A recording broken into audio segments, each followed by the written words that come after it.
Bon matin!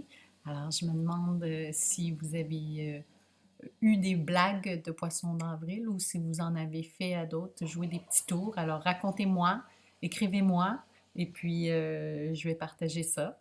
Alors, ce matin, au lieu de commencer un nouveau roman, j'ai décidé de prendre une petite pause de roman et de vous lire un album que j'aime bien qui s'appelle La belle lisse poire du prince de Motordu par Pef. J'ai aussi un poème pour vous et ce poème va vous donner peut-être une idée euh, de petits défis à réaliser aujourd'hui dans votre journal d'écriture. Alors, Pef, c'est un auteur que j'aime bien. Il joue beaucoup avec les mots. Et dans ce livre-là, dans cet album, il a créé un personnage qui, comme son nom l'indique, a des problèmes avec les mots. Alors, le prince de mots tordus, il tord les mots. Et la belle l'histoire au lieu de l'histoire. Donc, tout au long de cette histoire, tu vas voir que il mélange des mots. Et puis, ça aussi, ça va te permettre, je vais te suggérer un petit exercice amusant après.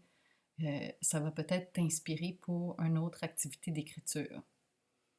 La belle l'espoir du prince de mots tordus. Cette histoire-là, je l'ai en format géant dans la classe. Donc, on pourra la regarder à notre tour.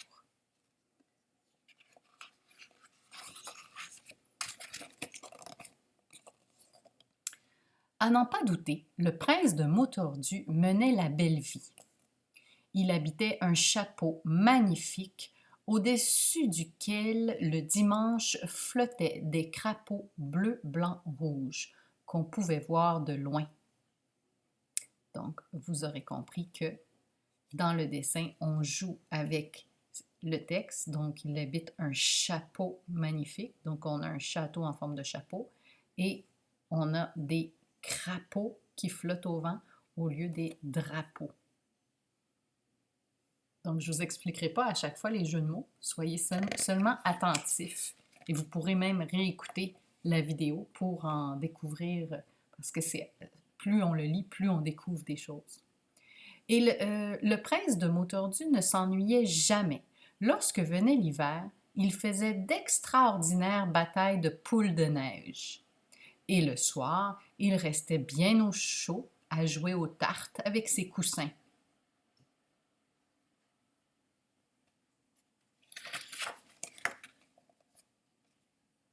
Dans la grande salle à danger du chapeau.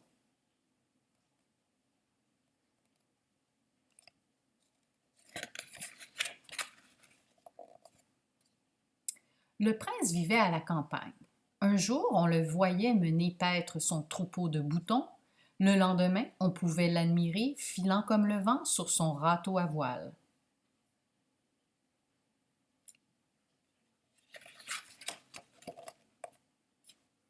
Et quand le dimanche arrivait, il invitait ses amis à déjeuner. Le menu était copieux. Boulets rôtis, purée de petits bois, pâtes fraîches à volonté, suisses de grenouille et au dessert, braise du jardin, confiture de mûres de la maison.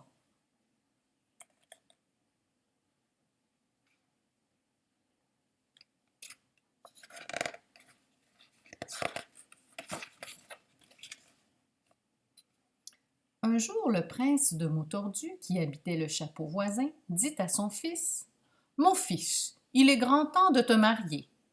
Me marier? Et pourquoi donc? Répondit le prince. Je suis très bien tout seul, dans mon chapeau. Sa mère essaya de le convaincre. Si tu venais à tomber malade, lui dit-elle, qui donc te repasserait ton singe?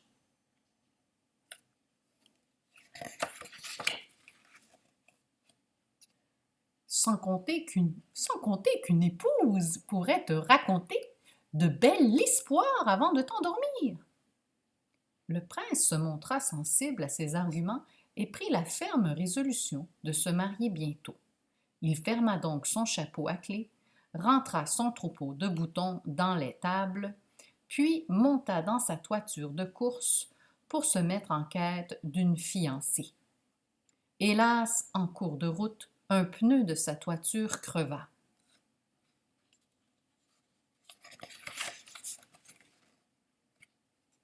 Quelle tuile! Ronchonna le prince. Heureusement que j'ai pensé à emporter ma boue de secours. Au même moment, il aperçut une jeune flamme qui avait l'air de cueillir des braises des bois.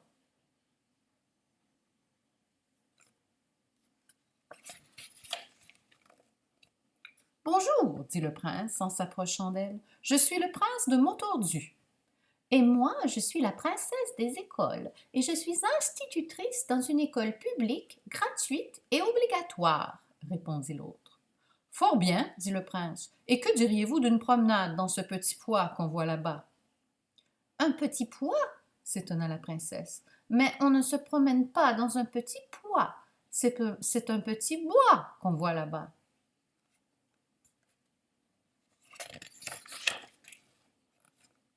Un petit bois? Pas du tout, répondit le prince. Les petits bois, on les mange. J'en suis d'ailleurs friand. Il m'arrive d'en manger tant que j'en tombe salade. J'attrape alors de vilains moutons qui me démangent toute la nuit. À mon avis, vous souffrez de maux de tête, s'exclama la princesse des écoles, et je vais vous soigner dans mon école publique, gratuite et obligatoire.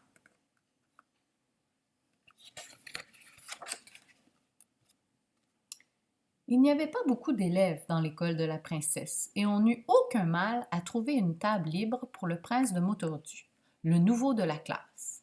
Mais dès qu'il commença à répondre aux questions qu'on lui posait, le prince déclencha l'hilarité parmi ses nouveaux camarades. Il n'avait jamais entendu quelqu'un parler ainsi.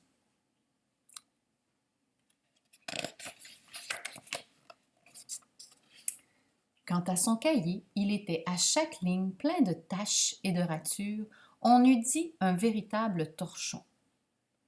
Calcul. 4 et 4, huîtres. 4 et 5, bœuf. 5 et 6, bronze. 6 et 6, bouse. Que fabrique un frigo? Un frigo fabrique des petits garçons qu'on met dans l'eau pour la rafraîchir. Histoire.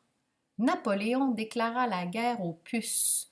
Il envahit la Lucie, mais les puces mirent le feu à Moscou et l'empereur fut chassé par les vers très froids qu'il faisait cette année-là. Gla, gla, gla. Je n'ai pas du tout compris. Bonne écriture, D. Donc, ce qui est en rouge, c'est ce que la maîtresse a corrigé. Mais la princesse des écoles n'abandonna pas pour autant. Patiemment, chaque jour, elle essaya de lui apprendre à parler comme tout le monde. On ne dit pas « j'habite un papillon », mais « j'habite un pavillon ». Peu à peu, le prince de Montordu, grâce aux efforts constants de son institutrice, commença à faire des progrès. Au bout de quelques semaines, il parvint à parler normalement. Mais ses camarades le trouvaient beaucoup moins drôle depuis qu'il ne tordait plus les mots. 7 et 6 égale 13.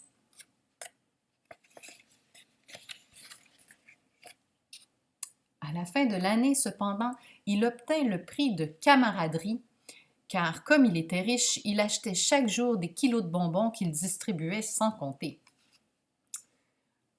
Lorsqu'il revint chez lui, après avoir passé une année en classe, le prince de Montordu avait complètement oublié de se marier.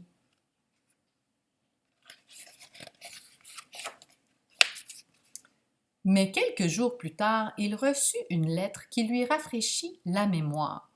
Mardi 4. Cher Montordu, à présent que vous ne souffrez plus de maux de tête, j'aimerais savoir si vous aimeriez bien vous marier avec moi, princesse des écoles. PS, vous avez oublié de me rendre votre livre de géographie. Merci. Il s'empressa d'y répondre le jour même, par un télégramme. Princesse des écoles. J'ai fini de lire le livre, il est très bien et j'accepte de me marier avec vous et avec joie. Amitié, stop, signé Montordu. Et c'est ainsi que le prince de Montordu épousa la princesse des écoles. Le mariage eut lieu à l'école même et tous les élèves furent invités.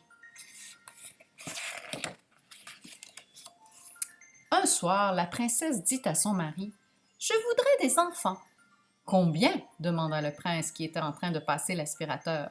« Beaucoup, » répondit la princesse. « Plein de petits glaçons et de petites billes. »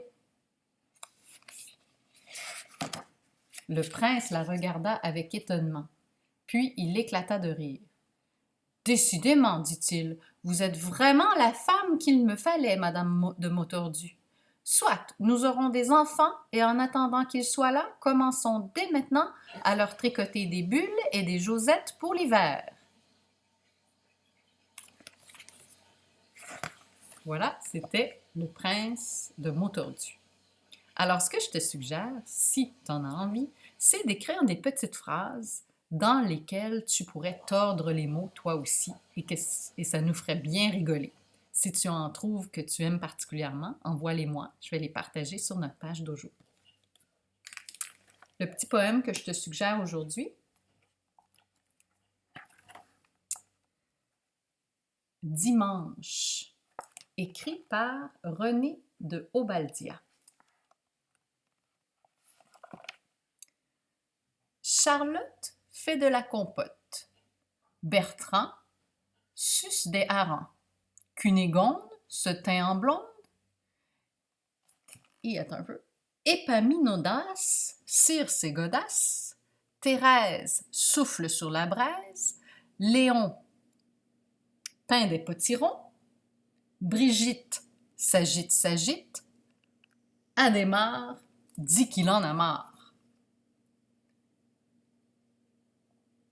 Alors, en lisant ce petit poème, qui on dirait plus comme une comptine un peu, je me suis dit, ce serait amusant si on s'exerçait, on faisait un petit exercice d'essayer de faire un petit poème avec les noms des élèves de la classe. Alors, je vais faire l'exercice et je vous reviens avec ça la prochaine fois qu'on se voit.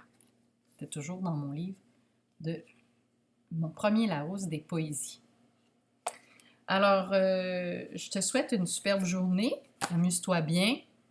Continue à lire, à écrire, à faire des mathématiques sur NetMath ou sur le nouveau site du ministère de l'Éducation qui s'appelle écoleouverte.ca. Tu as juste à cliquer 3e année. Ensuite, tu peux choisir français, maths, sciences, univers social et autre chose. Et même éducation physique, ça te donne des idées comment bouger. Et ensuite, tu as plein de sites Internet pour aller explorer, t'amuser, t'exercer, consolider tes apprentissages. Alors, je t'encourage à le faire pendant qu'on est à la maison et garde le moral, reste positif. Je continue à faire des petites vidéos pour vous et à vous raconter des histoires. Bonne journée, même Paul-Émile derrière moi te souhaite bonne journée. Bye bye, faut que j'aille répondre au téléphone.